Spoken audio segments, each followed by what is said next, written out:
السلام الله عليكم ورحمة الله تعالى وبركاته. والله maanta xagga waxaan kaga hadli doonaa ama waan kusoo gudbin doonaa waxa weeyaan xuquuq ku saabsan perfect money-ga.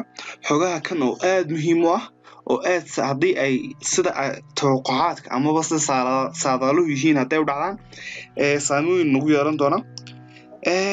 Xogta tan amaba qodobka kan aan kaga hadli doono maanta wuxuu noqon doonaa in perfect money sida ay sheegayaan warbixinaha qaar in perfect money uu go'aansan doonaan amaba ay ku tala jiraan in wadamada qaar ay saaraan waxa loo yaqaano restriction amaba maxaan ku dhahday banned ay saaraan wadamada qaar in laga samaysto account-dooda.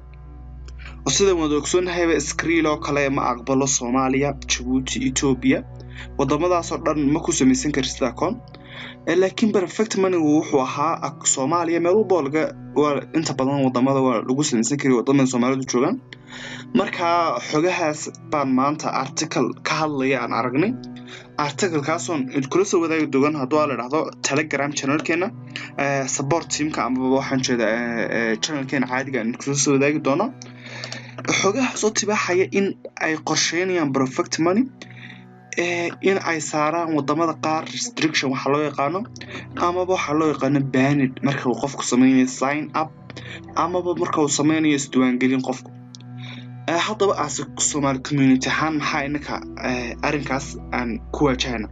arrinka muddo koowaad aan ku wajahna waxa weeyaan waa laba qaybood.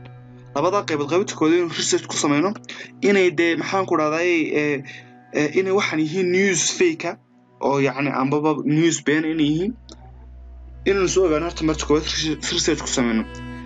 research-ka waxay nooga soo bixi doonaan inay dhab tahay oo ay qorsheynayaan perfect money inay ay sameeyaan banned-ka ama restriction-ka ay wadamada qaar ku sameeyaan iyo amba inayna ahayn waxaas fake news tahay. talabaad waxa weeyaan haddii ay tahayba ay dhacdaba in maxaan ku dhahday ay qorshahaas uu hirgalo oo perfect money laga saaro wadamada qaar oo Soomaaliya laga yaabo ay ku jirto kale saan wadankeeni aanu u badanahay.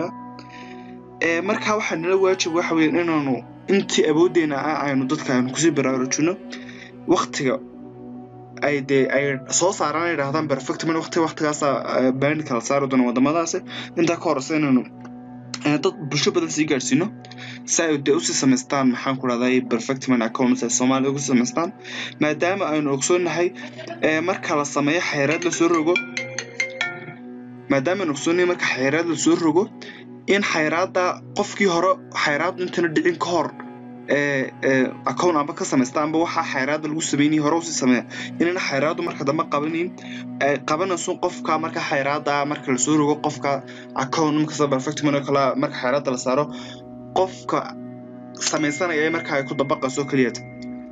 marka insha Allah taala waxaan rajaynayaa inaan isku kaashano in research ku sameeyno wixii maxaan ku dhahday soo cusboonaada ama wixii research soo sameeyay kuna waxaan insha Allah taala ku wada wadaagi doonaa support team-keena Raja Academy.